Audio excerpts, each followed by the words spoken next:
প্রিয় দর্শক, সিল টিভির নতুন আয়োজন সপ্তাহান্তে সিলেটে আপনাদেরকে স্বাগত জানাচ্ছি। এই অনুষ্ঠানটি আমরা প্রতি শুক্রবার প্রচার করার চেষ্টা করব।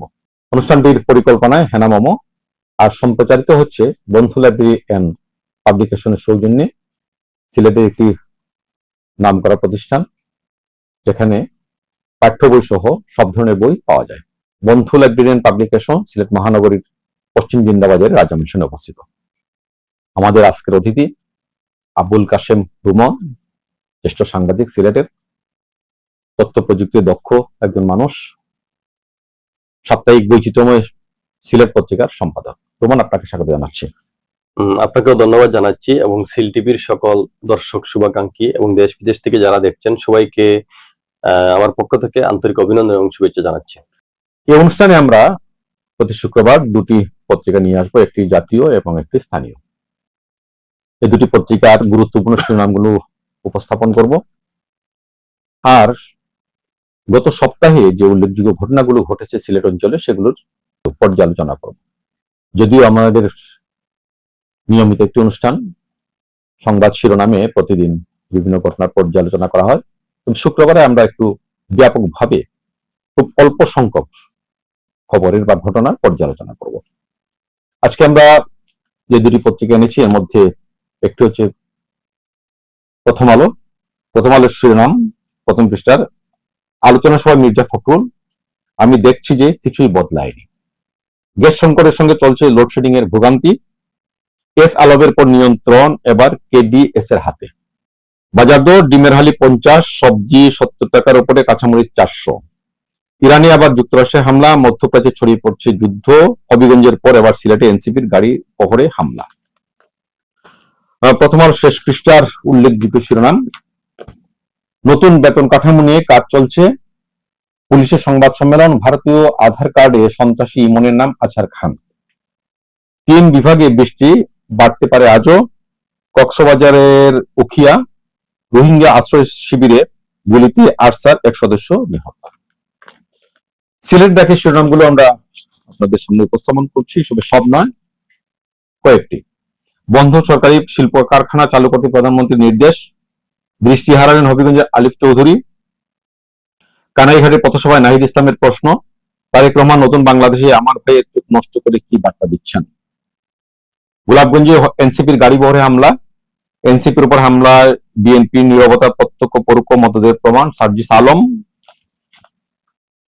দেশ আবার পুরনো অন্ধকারের পথে ফিরে যাচ্ছে, জামায়াত আমির, আজ থেকে আর কোনো কথা বলবো না, চুপ থাকবো, নাসির উদ্দিন। সংবাদ সম্মেলনে মাহদি আমিন, সব খাতের কর্মীদের জন্য মালয়েশিয়া যাওয়ার সুযোগ তৈরি হয়েছে। দফায় দফায় সন্ত্রাসী হামলা, ফেসিবাদের পদধ্বনি। নগরীর উপশহর ও বন্দর বাজার থেকে 2 জনের ঝুলন্ত লাশ উদ্ধার। শেষ পৃষ্ঠার শিরোনামগুলোর মধ্যে এসপিএস আলোকচিত্র প্রদর্শনী উদ্বোধন অনুষ্ঠানে সিসি প্রশাসক, আলোকচিত্র শিল্পীরা ক্যামেরার মাধ্যমে সমাজের নানা বাস্তবতা মানুষের সামনে তুলে ধরেন। বিশ্বনাথে শিক্ষক সমিতির সভাপতির মামলা, আওয়ামী লীগ নেতা সহ 4 আসামির জামিন নামঞ্জুর, কারাগারে প্রেরণ। সিলেটে হামির উপসর্গ নিয়ে আরো এক শিশুর মৃত্যু।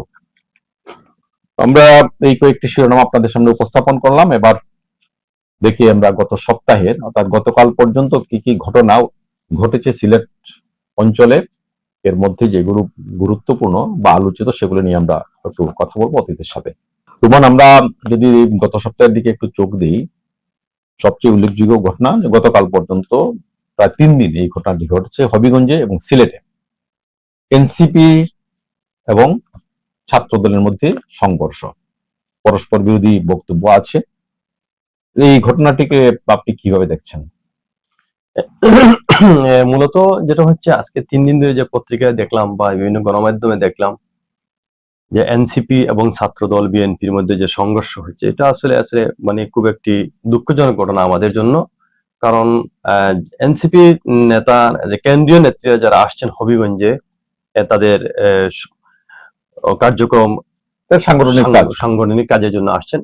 তো একজনের অধিকার আছে, একজন মানুষ আসতে পারে, তার গণতান্ত্রিক অধিকার, তার কথা বলার অধিকার আছে। ওরা মানে এই সিলেটের, আমাদের বিশেষ করে আমাদের সিলেটের যেটা ঘটছে, এটা আমাদের সিলেটবাসীর জন্য একটি দুঃখজনক ঘটনা। কারণ ওরা কেন্দ্রীয়, ওরা বলা যায় যে আমাদের মেহমান, কিন্তু যেটা হচ্ছে এই যে হামলা বা অশালীন কথাবার্তা উভয় দলের মধ্যে যেভাবে হচ্ছে, এটা আসলে আমি মনে করি আরো আমাদের একটু সচেতন হওয়া প্রয়োজন আমি মনে করি।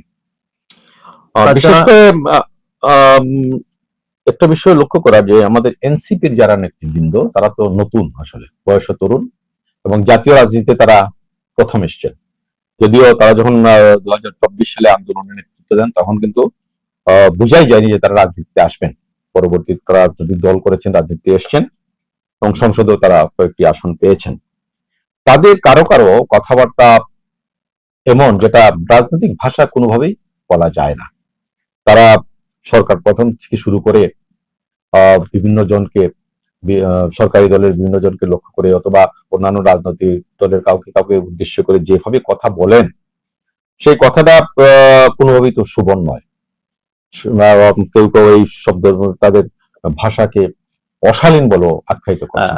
আমি আপনার কথার সাথে যেটা বলতে চাচ্ছি যে একটা কাজ করতে হবে, যেটা হচ্ছে যেহেতু নতুন দল এবং তারা মানে তারুণ্যের একটি স্বাভাবিক, এটা কথা বলতে অনেক সময় আমি মনে করি যে এটা আরো শালীনতা হওয়া প্রয়োজন। আর এই যেহেতু একটা রাজনৈতিক দল হিসাবে এই এনসিপিটা একটা গঠিত হয়েছে, মানে এটা ভবিষ্যতে যদি এটাকে নিয়ে যদি বড় চিন্তা ভাবনা করে এনসিপি দল, তাহলে একটা কাজ করতে হবে, সেটা হচ্ছে আপনার জনবান্ধব হতে হবে। জনবান্ধব যদি না হয় এবং এখন থেকে যদি আমাদের কথাবার্তা বলেন, আচার আচরণ বলেন, বা মানে গম্ভীরভাবে যদি আমরা এটাকে যদি তাদের না না যদি তৈরি করে, তাহলে কিন্তু ভবিষ্যতে কিন্তু এই দলটির প্রতি মানুষের আস্থা হারিয়ে ফেলবে। রাজনীতির ভাষা, রাজনীতির ভাষা যেটা আছে আলোচনা সমালোচনা আচরণও আছে। রাজনীতি আলোচনা সমালোচনা করা যায়, কিন্তু একটা শালীনতার ভিত্তিতে করা উচিত আমি মনে করি। তাছাড়া আরেকটা বিষয় যেটা যে বিএনপিকেও মানে জনবান্ধব হতে হবে, জনবান্ধব যদি আরো ধৈর্যশীল হতে হবে, এবং যেহেতু এটা পুরাতন একটা দল আর এটা এরা নতুন, তাহলে উভয়ের মধ্যে আমি মনে করি যেন একটু সামঞ্জস্য হওয়া প্রয়োজন এবং আরো গম্ভীর হয়ে কাজ করা দেশের জন্য বিএনপির দায়িত্বটা একটু বেশি মনে হয়, কারণ এখন রাষ্ট্র ক্ষমতায় বিএনপি আছে। বিএনপি কে আরো ধৈর্যশীল হতে হবে, ধৈর্যশীল হতে হবে, সহনশীল হতে হবে, অনেক কিছু সহ্য করতে হবে। আমরা এটা আশা করি বিএনপির কাছে। আপনি বলেছেন যে উল্লেখ করেছেন যে পুরনো দল এবং রাষ্ট্র ক্ষমতায় তারা অনেকবার গেছেন, অভিজ্ঞতা আছে। সুতরাং আগামী দিনে কোনোভাবেই যাতে তাদের কোনো আচরণে বা তাদের কোনো কাজে পরিস্থিতির কোনো ধরনের অশোভন পরিস্থিতির বা অস্থিতিশীল পরিস্থিতির সৃষ্টি হয়, সেদিকে তারা যাবেন না। ধৈর্যের সাথে মানে দেশ পরিচালনা করতে হলে মানে মাথা ঠান্ডা করে, তারপরে জনবান্ধব হয়ে জনগণের কাছে জনগণের মন জয় করতে হবে। যেই বলেন, যেই ক্ষমতায় যান না কেন, জনগণ মানে ক্ষমতার উৎস, জনগণ যা চায় তাই করতে পারে। কিন্তু জনগণকে বিষয়টা হচ্ছে জনবান্ধব না হওয়া পর্যন্ত কোন দলের জনপ্রিয়তা অর্জন করা সম্ভব নয় মনে করি। এখানে একটা ব্যাপার মনে হয় আমরা উল্লেখ করতে পারি যে যদি কোনো ক্ষোভ থাকে, কোনো কিছু বলার থাকে, তারা সংসদে বলতে পারে না, শুধু সংসদে না, আইনের আশ্রয় নিতে পারেন, জনগণের কাছে যেতে পারেন, জনগণকে বলতে পারেন। এইভাবে এই পথে যে ঘটনাটা ঘটেছে সেই পথে যাওয়াটা কোনোভাবেই সমীচীন নয় কারণ যেটা বলেছেন যে আইনের মানে আমি সেটাকে একটু ব্যাখ্যা দিয়ে বলতে হচ্ছে যে আইন দিয়ে অনেক সময় কিন্তু সমাধান হয় না। আইন দিলে ক্ষোভের সৃষ্টি আরো বেশি বাড়তে পারে, কিন্তু কোনো হচ্ছে হ্যাঁ আইন যে কোনো একান্ত প্রয়োজন আইনের তো নেওয়া উচিত। তারপরে আমি মনে করি যে এটা আলোচনার মাধ্যমে সংসদে বলেন এবং রাজনৈতিক ভাবে বৈঠক করে বলেন, সেটাই আলোচনা করে এটা সমাধান করা উচিত। আমরা এই প্রসঙ্গ থেকে সরে আসি একটু। আমরা গত সপ্তাহে আরেকটি ঘটনা, বিউটি পাল, একজন শিক্ষয়িত্রী, তার একটি গান নিয়ে বেশ আলোচনা সমালোচনা হয়েছে, কিভাবে দেখছেন?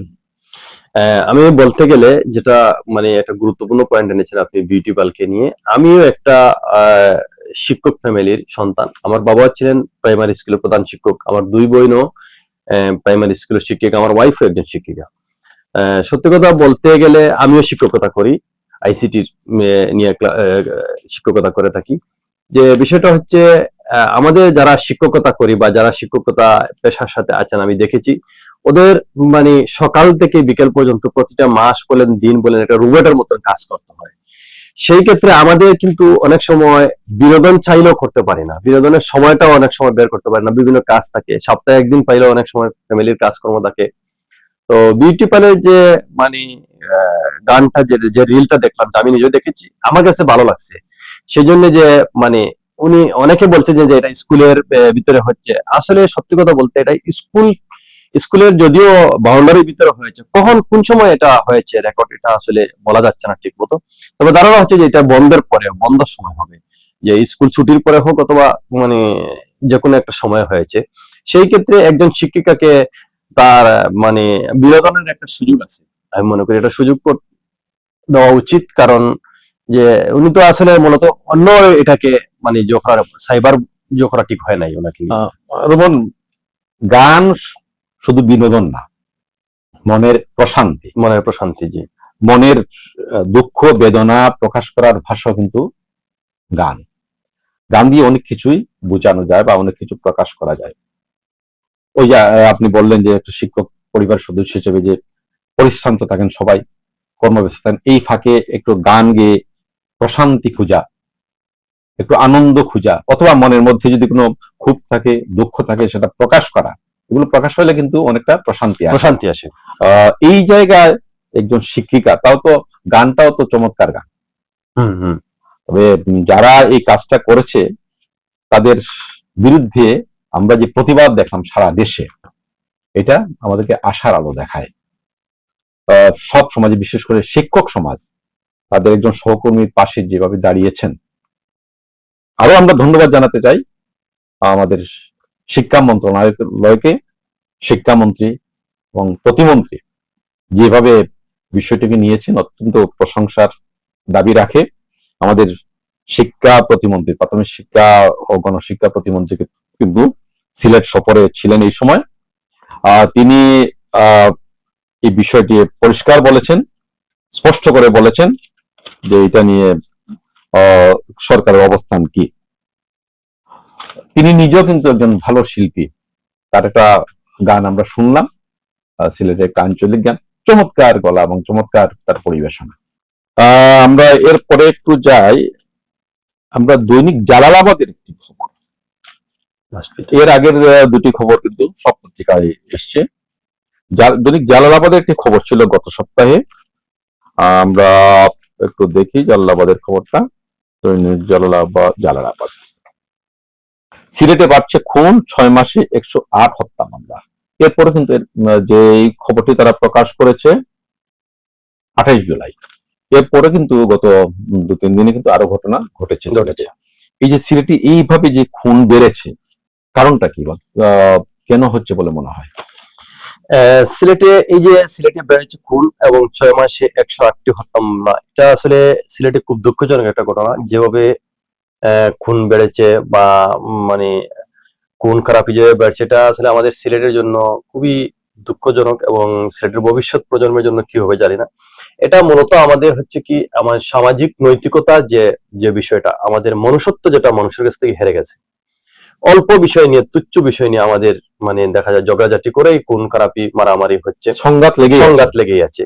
এটা আমাদের মূলত হচ্ছে পারিবারিকভাবে আমাদের এটাকে সচেতন হতে হবে এবং সামাজিকভাবে সচেতন হতে হবে। এই যে একটু আগে আমরা বলেছি যে আমাদের কিন্তু মানে বিনোদনের যে বিষয়টা, আগে মানুষগুলো বিনোদন করতো, কিন্তু বিনোদন থেকে অনেক কিন্তু সরে যাচ্ছে। এখন শুধুমাত্র ওই মানে কিভাবে নিজের স্বার্থ মানে নিজে উদ্ধার করবেন সেই বিষয় নিয়ে, তুচ্ছ বিষয় নিয়ে, মানে ঘটনা নিয়ে সূত্রপাত সৃষ্টি হয়ে খুন খারাপ হয়ে যাচ্ছে। আপনি তো তথ্য প্রযুক্তি নিয়ে কাজ করেন, তথ্য প্রযুক্তির সুফল আছে? হ্যাঁ, অবশ্যই। এখানে কোনো কুফল আছে কিনা, বা এই ব্যাপারে এর কোনো প্রভাব আছে কিনা? আমি কুফলটা মনে করি না, আমি মনে করি সুফলটাই বেশি আছে। যদি আমরা এই যে মানে বেকারত্ব যেটা, এটা বেশিরভাগ এই যে খুন খারাপি যারা হচ্ছে ইয়ং জেনারেশন মাধ্যমে বেশিরভাগই হচ্ছে, যারা ধরেন 20, 22, 23-এর ভিতরে বেশিরভাগ, 25-এর ভিতরে ঘটনা ঘটছে। এই যে ছেলেপেলে যেগুলো আছে, এগুলোকে যদি আমরা কাজের মুখী, কর্মমুখী করতে পারি, কর্মমুখী একজন মানুষ যদি হয়, তাহলে অনেক সময় বাজে চিন্তা থেকে বেরিয়ে আসবে। কর্মমুখী নাই, যার জন্য এটা বেশিরভাগই হচ্ছে।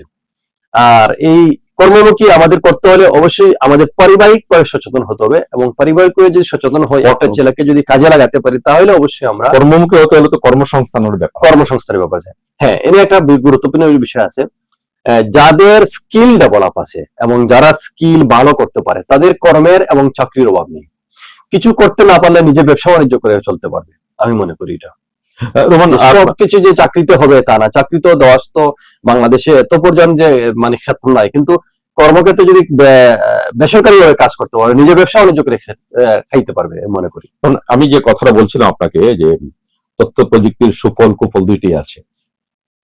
এই যে ঘটনাগুলো ঘটছে, এর অনেক ঘটনাই কিন্তু গুজব থেকে হচ্ছে, হুম। অতিরঞ্জন থেকে হচ্ছে, হুম। এবং সেটা হচ্ছে এই তথ্য প্রযুক্তি ব্যবহার করে।